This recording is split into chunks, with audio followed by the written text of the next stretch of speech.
You're listening to Live from Lord North Street, a podcast from the Institute of Economic Affairs.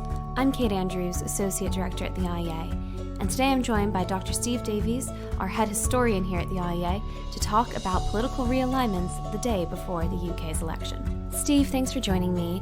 When we first launched this podcast channel back in 2017, one of the first podcasts that we did together was on the realignment of politics. And I was listening back to that podcast, and you were really spot on in what was a relatively short-term prediction about the way that the major political parties were going in the West, and particularly looking to the UK.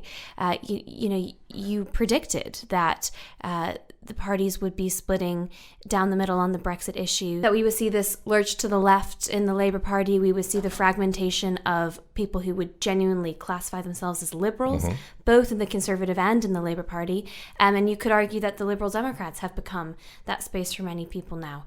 I'm very interested to know what you make of the current political situation, especially going into a general election tomorrow. Well, I'm afraid that from the Liberal point of view, this general election campaign has been extremely depressing, really.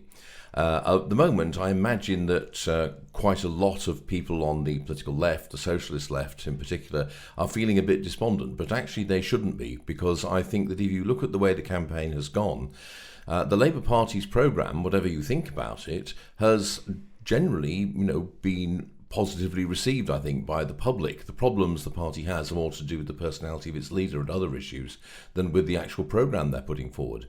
And so I think that a pretty radical interventionist economic programme has actually been largely, I think, unchallenged in this election, and has received quite a lot of popular support and approbation. At the same time, on the other side of the divide, the Conservative Party has been putting forward various kinds of economic proposals, to the extent that it has put any forward, really, which are significantly to the left, I think, of certainly where New Labour would have been.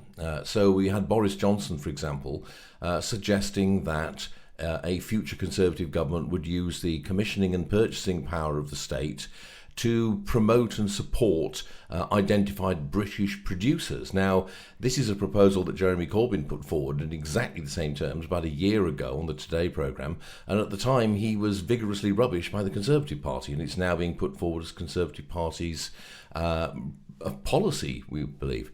So I think that what you can see is a significant kind of shift on both sides of the current divide towards economic and political collectivism, if you will. Obviously very different forms of collectivism, but I think that there's been a clear, decisive shift in terms of the way the public debate is organised and the way it's understood. And what I fear, really, is that we're going through a bit of a shift in which what you might call free market and classical liberal ideas are no longer setting the agenda, if you will.